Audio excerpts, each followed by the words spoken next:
નમસ્કાર દોસ્તો, world in box my ક્લાસમાં હું આપનો મિત્ર રજની આપને સત્કારું છું. મિત્રો, ગયા વિડીયોમાં આપણે વાત કરી એ પ્રમાણે ગુજરાતી સાહિત્યને બરાબર સમજવું હોય તો આપણે પહેલાં તો ગુજરાતી ભાષાને સમજવી જોઈએ. એ ભાષા કે આપણને અત્યારે પ્રાપ્ત થઈ છે, જેને આપણે માતૃભાષાનું ગૌરવ આપ્યું છે, અને એ ભાષાને આપણે એ રીતે જાણવી જોઈએ કે કયા સમયગાળા દરમિયાન આપણે ગુજરાતી ભાષાને સ્વીકારી લીધી અને આપણે આપણા રોજિંદા જીવનમાં બધા જ વ્યવહારો ગુજરાતી ભાષામાં કરવા મળ્યા. અને એ ગુજરાતી ભાષા શું આમ સીધી ધડાકા સાથે આપણને પ્રાપ્ત થઈ હશે? એક મોટો ધડાકો થયો અને પછી એમાંથી ગુજરાતી ભાષા નીકળી અને આપણે અંદર ઘૂસી ગઈ અને બધા મળ્યા ગુજરાતી ભાષા બોલવા. આવું તો થયું નથી. તો થયું છે શું એ આપણે જાણવું છે કે એવું શું થયું કે આપણને ગુજરાતી ભાષા મળી. હવે ગુજરાતી ભાષા એ એક ભાષા છે અને ભાષાનું કામ છે વાગ વ્યવહાર કરવાનું. એટલે કે શું? વાણી વ્યવહાર થાય. મને જે કાંઈ ભાવો અંદર જન્મે છે એ મારે તમારા સુધી પહોંચાડવા છે, તો એ પહોંચાડવાના માધ્યમ તરીકે હું એક ભાષાનો ઉપયોગ કરું છું અને એ ભાષા મારી પાસે ગુજરાતી છે. તમારી પાસે પણ ગુજરાતી ભાષા છે, એટલે તમે એને સમજી શકો છો કે હું શું બોલું છું.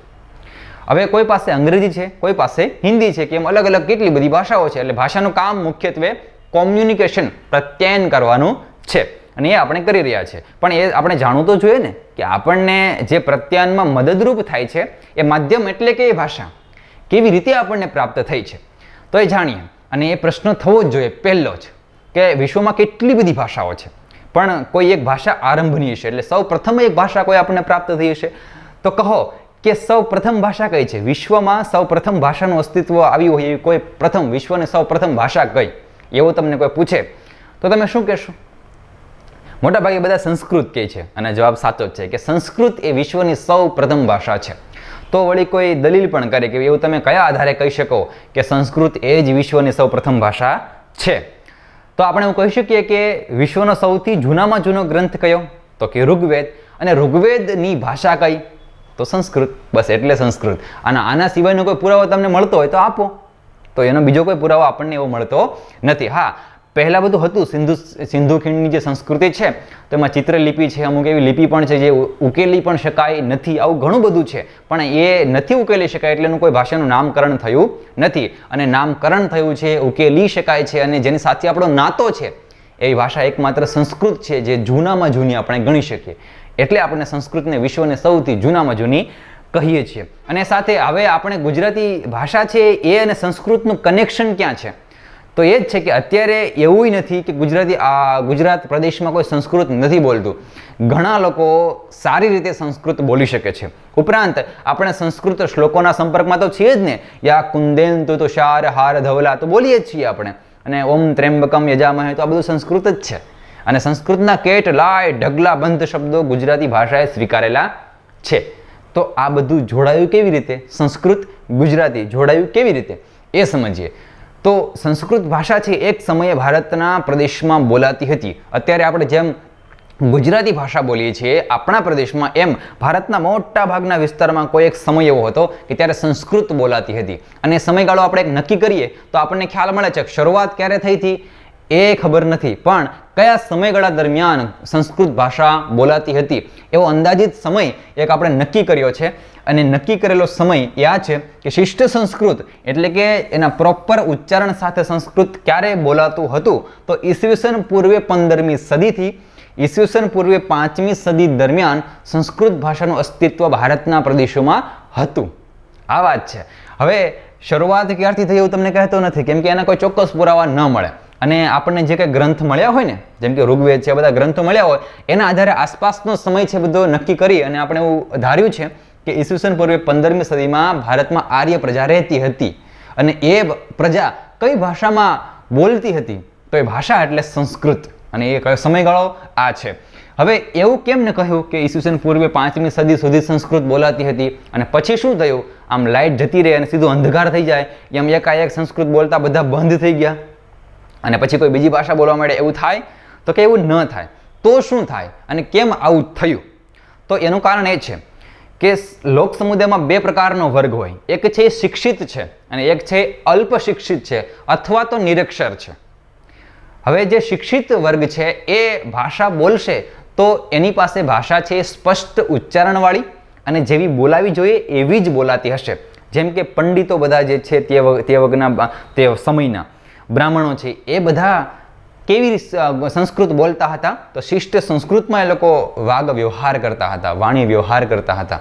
પણ કેટલોક સમુદાય જે અલ્પ શિક્ષિત છે એ સંસ્કૃતના તમામ શબ્દોનું જેવું થવું જોઈએ એવું સ્પષ્ટ ઉચ્ચારણ ન કરી શક્યા, એટલે કે એનું ઉચ્ચારણ થોડું ઢીલું હળવું પડ્યું અને એના કારણે સંસ્કૃતની જે મૂળ પ્રકૃતિ હતી એ બગડી.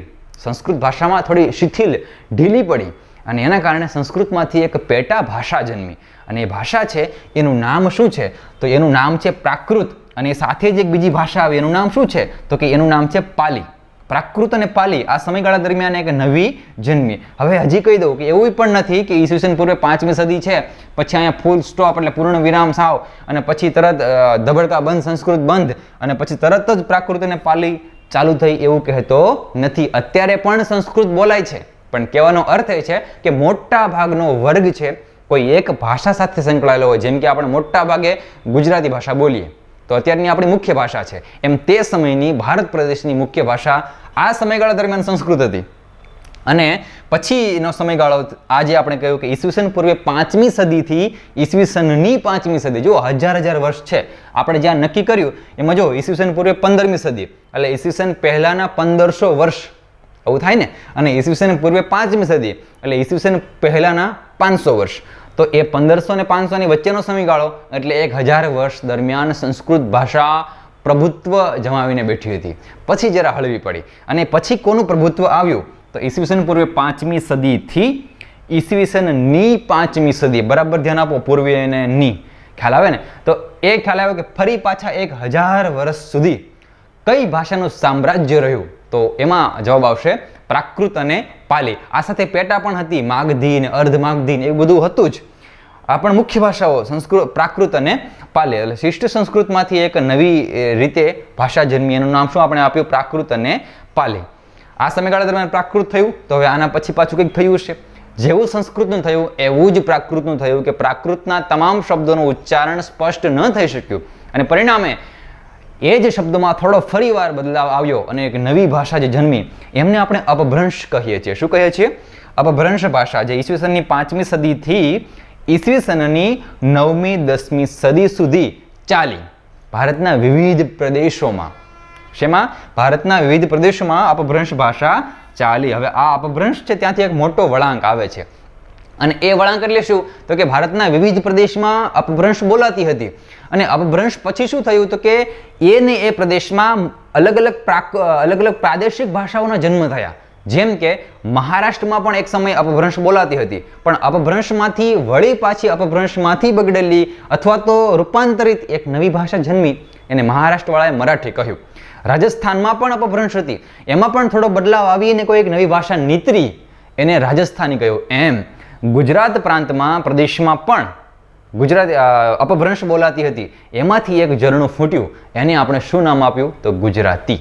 અપભ્રંશમાંથી શું નવું આવ્યું? ગુજરાતી. તો આ જે બદલાવ છે એ એમ કરીને આપણને ગુજરાતી ભાષા મળે. જુઓ, જેટલી આપણી ભાષા છે ને, જેમ કે આસપાસની આપણે પંજાબી છે કે રાજસ્થાની છે, મરાઠી છે, આમાં હિન્દી પણ આવી જાય, હિન્દી, બંગાળી પણ આવે અને આપણી ગુજરાતી, આ બધીને આમ જોડીને એક બિંદુ લઈ જવા હોય ને તો અપભ્રંશ આવે. કોણ આવે? અપભ્રંશ. એનાથી ઊંચા જાઓ તો પ્રાકૃત આવે, એનાથી ઉપર જાઓ તો કોણ આવે?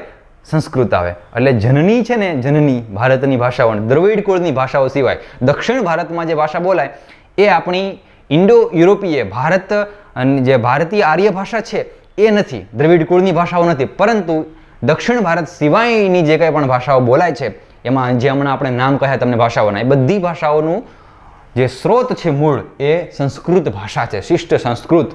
એટલે એમાંથી પછી આપણને આ અલગ અલગ ભાષાઓ મળી. એમ આપણે વાત કરીએ અપભ્રંશમાંથી અલગ અલગ ભાષાઓ નીતરી આવી. એમાંથી આપણે જો ગુજરાત પ્રદેશમાં જોઈએ તો અપભ્રંશમાંથી 9મી 10મી સદી પછી ગુજરાત પ્રદેશમાં ગુજરાતી ભાષા છે એને પોતાનું બંધારણ ધીમે ધીમે એનું બંધારણ ઘડાવવા મળ્યું ગુજરાતી ભાષાનું. અને સમયગાળો તમે જુઓ કે સાવ પ્રોપર તો ગુજરાતી તરત ના મળે ને, ધીમે ધીમે ઘડાતી આવે. તો અપભ્રંશમાંથી જેમ અપભ્રંશ ભાષા ધીમે ધીમે હળવી પડે અને ધીમે ધીમે ગુજરાતી ભાષા ઉદ્ભવ પામે, તો ઈસવીસન 9મી 10મી સદીથી ઈસવીસનની 14મી સદી સુધી ગુજરાતી ભાષાનું ઘડતર કાળ ચાલ્યો. ધીમે ધીમે ઘડાતી હતી. જેમ આપણે ચા બનાવીએ છીએ તો બધું એમાં ઉમેરો છો, ઉમેર્યા પછી એની પ્રક્રિયા થાય. સીધા આપણે પી નથી જતા ને કે ચાલો ભાઈ ચાય પી લઈએ, દૂધ પી લઈએ, એમાં ખાંડ, અને પછી ચૂલા પર બેસી જઈએ, એવું તો આપણે કરતા નથી. અથવા ઘણા ગુસ્સેવાળા હોય કે ચાલ તું પી એટલે તારા અંદર ચા બની જશે. એની પ્રોસેસ થવા દેવી પડે છે, પ્રક્રિયા થાય. એમ ભાષાની પણ પ્રક્રિયા થાય કે અપભ્રંશ ભાષામાંથી પછી કાળાંતરે થોડોક સમય જે તમને આપ્યો છે એ સમય દરમિયાન ગુજરાતી ભાષાનું ઘડતર થયું, અને એમ પછી આપણને શું થયું, 14મી સદી પછીના જે સમયગાળો છે એમાં આપણને ગુજરાતી ભાષા મળે. તો આ એક તમને વિકાસ રેખા કહી કે કેવી રીતે ભાષા આપણા સુધી પહોંચી. હવે મેં તમને હમણાં જે કહ્યું ને બદલાવ, એ બદલાવની તમને જરા વાત કરું કે જો શબ્દ અહીંયા છે સર્પ. આ સર્પ એટલે શું? સર્પ શબ્દ સંસ્કૃતનો છે, સર્પ. હવે સર્પમાંથી શું થયું તો કે પ્રાકૃત અને પાલી છે ને એ લોકોએ શું કર્યું ખબર, સર્પમાંથી સપ્પો એવો શબ્દ કરી નાખ્યો. જો અર્થ તો એકનો એક જ હોય, સર્પ એટલે સાપ થાય. તો સંસ્કૃતમાં સર્પ શબ્દ હતો તો બધા લોકો સર્પ બરાબર બોલી ન શક્યા, એટલે પછી મોટાભાગનો વર્ગ છે સપો એવું બોલવા માંડ્યા. એમ અહીંયા એક કર્મ શબ્દ હોય તો કર્મ બરાબર ન બોલી શકે તો કમ્મો એવું કરી નાખ્યું. અહીંયા હસ્ત શબ્દ હોય તો હસ્ત બરાબર બોલી ન શક્યા, હથ્થો એવું શબ્દ કર્યો. શું શબ્દના ફોર્મ બદલાયા, અર્થ એકનો એક જ છે, યાદ રાખજો. પછી શું થયું તો જે સર્પ સપ્પો, હવે અપભ્રંશમાં એ શબ્દ છે એ સપ્પઉ થયો. શું થયો? સપ્પઉ. આવી રીતે થયું. જો હસ્ત હથ્થો હથ્થઉ, કર્મ કમ્મો કમ્મઉ, સર્પ સપ્પો સપ્પઉ. શાબ્દિક પરિવર્તનો, અર્થ કોઈ બદલાયા નથી. અને એમ કરીને ધીમે ધીમે આજે આપણે આમાંથી થોડા બદલાવ આવી અને જે ગુજરાતી ભાષાનો ઘડતર કાળ ચાલ્યો એમાં શબ્દ કેવો બની ગયો તો એમાં શબ્દ બન્યો સાપ. કેવો શબ્દ બન્યો? સાપ. તો તમે જોઈ શકો કે શાબ્દિક પરિવર્તન છે. જો હું સાપ બોલું અને તમને ડર લાગતો હોય અને તમને અર્થ ખબર હોય તો સર્પ બોલું ને તો પણ તમને સરખો ડર લાગવાનો છે. એટલે કે અર્થમાં કોઈ પરિવર્તનો નથી. કેટલાક પરિવર્તન હોય, શબ્દ સંકુચન થાય, શબ્દ વિસ્તાર થાય, કોઈ એક શબ્દ હોય એનો અર્થ છે એ વિસ્તરે, અર્થ સંકુચન થાય, એવા બધા અર્થ ફેરફારો હોય. પણ મુખ્યત્વે જે ફેરફાર છે શાબ્દિક પરિવર્તનો છે. એટલે કે અર્થ એના એ પણ શબ્દના સ્વરૂપ ઉચ્ચારણ પ્રક્રિયાના કારણે બદલાય છે. એના કારણે ભાષાના નવા નવા નામ આપ્યા છે. એટલે ગુજરાતી મૂળે સંસ્કૃત જ છે પણ બદલેલા શબ્દોની બારાખડી છે. આ બધી બદલાઈને આપણી સુધી પહોંચેલી ભાષા છે. કેટલાક પરિવર્તનો પણ હોય, જેમ કે ગુજરાતી ભાષા છે એમાં અળ નવો આવ્યો, અણ નવો આવ્યો, જે સંસ્કૃતમાં હતો નહીં. એવા ઘણા બધા બદલાવો હોય. તો એ તમને ગુજરાતી વ્યાકરણનો તમે અભ્યાસ કરશો એટલે તમને ખબર પડી જશે. આપણે એ પણ વિડીયો મૂક્યા છે. હજુ આ તમને ખ્યાલ આવ્યો કે સર્પ સપ્પો સપ્પઉ અને સાપ થયો. પછી શું થયું તો પ્રાદેશિક ભાષાઓ પણ આપી. ઘણા લોકોએ એરું કરી નાખ્યું. શું કરી નાખ્યું? એરું. એરું એટલે શું થાય? એ કાઠિયાવાડી લોકોને ખબર હોય. કાઠિયાવાડમાં એરું નીકળ્યો એવું કહેવાય. એરું એટલે સાપ જ થાય. શું થાય? સાપ. તો જો આ એરું પણ બોલે છે કે આ દેશીય શબ્દ છે. જે સંસ્કૃત મૂળના હોય એવા શબ્દોને શું કહેવાય તો કે સંસ્કૃત તત્સમ કહેવાય. એમાંથી ઉદ્ભવીને જે આવેલા છે એ બધા તદ્ભવ શબ્દો કહેવાય. આ ત્રણેય શબ્દો તદ્ભવ કહેવાય. અને આ એરું એટલે કે કોઈ આમાં સંસ્કૃતનો નહોતો, પ્રાકૃતનો પણ નહીં, અપભ્રંશનો નહીં, પણ ગુજરાતી ભાષામાં જ પ્રાદેશિક ઢબે કોઈ નવો શબ્દ સર્જન પામ્યો હોય એવા શબ્દોને પ્રાદેશિક અથવા તો દેશીય શબ્દો કહેવાય. એટલે એરું શબ્દ છે ને એવો છે. ઢાંઢો શબ્દ પણ છે. બળદને ઘણા કે ઢાંઢા જેવડો થયો પણ કંઈ ખબર નથી પડતી. તો ઢાંઢો એ શબ્દ કેવો છે? દેશીય. આ તમને ખાલી વાત કરી એટલે તમને ભાષા સમજાય કે આ કેવી રીતે ભાષાના સ્તર છે એ બદલાય. તો હવે આપણને ખ્યાલ આવ્યો કે ભાઈ કેટલા લાંબા સમયગાળામાંથી પસાર થઈ અને આપણને ગુજરાતી ભાષા મળી જાય. લાંબો સમયગાળો તમે જુઓ, નક્કી આપણે ખાલી કર્યો છે કે ઈસવીસન પૂર્વે 15મી સદીથી ચાલી આવેલી જે યાત્રા છે એ ઈસવીસનની 14મી સદી સુધી ચાલી અને 15મી સદીમાં આપણને ગુજરાતી ભાષા મળે છે. 15મી સદીમાં આપણા કોણ સર્જક આવે છે તો કે નરસિંહ મહેતા. અને એમણે આસપાસની જે ભાષા બોલાય છે એ જ ભાષામાં એમણે લખ્યું અને ગાયું ને કે જાગને જાદવા કૃષ્ણ ગોવાળિયા તુજ વિના ધ્યાનમાં કોણ જશે.